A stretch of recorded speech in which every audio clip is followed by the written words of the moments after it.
My name is Richard Caldwell. I'm 70 years old, and I've spent my entire life working as a sheriff in America. In half a century of service, I've seen a lot. Criminals who thought they could outsmart the law, families who lost all hope, streets ruled by shadows. I investigated dozens of complicated cases, heard hundreds of stories, and there was little left that could surprise me. This story was real. Too real to ever forget. My name is Lucas Reed. I'm 36. I'm a detective in a small police department in Salt Lake City, Utah. It all began in the summer of 2021. At 3 a.m., a disturbing call came in. A woman was screaming that her husband had been murdered. I drove to Havenstreet, a quiet street with two-story houses where every door seemed locked behind 7 bolts, and the streetlight's glow faded too quickly. House number 14, 2 stories tall, modern, but with an overgrown garden and a neglected alley. On the first floor lay the body of a man, about 40 years old, with a stab wound to the chest. The walls were scarred with signs of a struggle, the furniture overturned. On the kitchen table was an envelope with a note. "You know too much." A chill ran down my spine. This murder had clearly been planned. The victim, Michael Harris, 40, a successful businessman. Neighbors described him as calm and kind, with no visible enemies. His wife, Carol Harris, 38, behaved composedly, though her eyes betrayed shock and fear.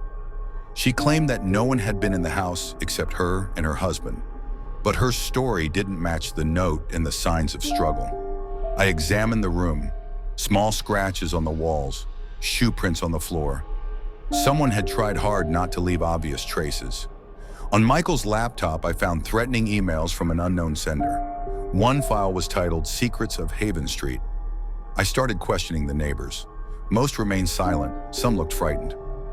Mrs. Larson, the neighbor across the street, said she had seen a dark figure walking down the street at 11:30 p.m.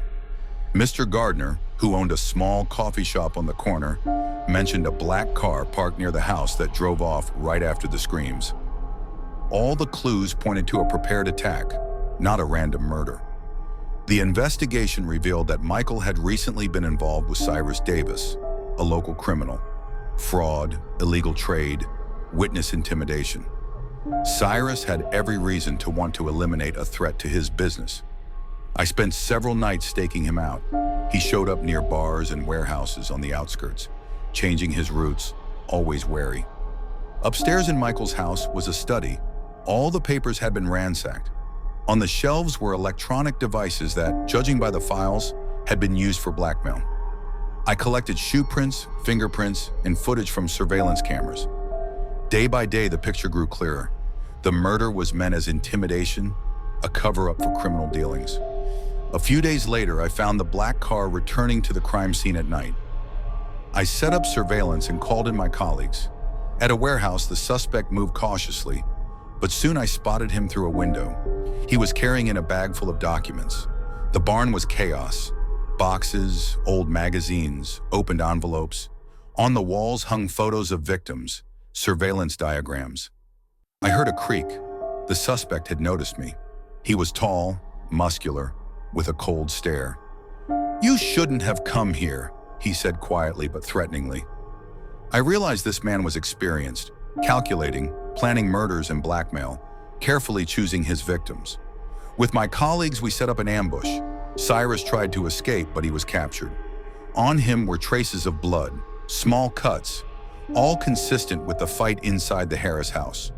Cyrus confessed Michael had threatened to expose his schemes.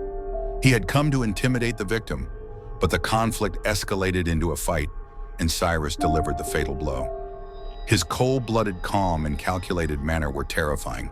He acted not out of rage, but out of fear of losing control over his operations. Michael's wife was in shock, but grateful the case was solved. Havenstreet only returned to peace months later. For me, this case became a lesson. True horror hides in everyday life, in neighbors, acquaintances, in those who seem harmless. Sometimes you feel safe only until someone decides otherwise.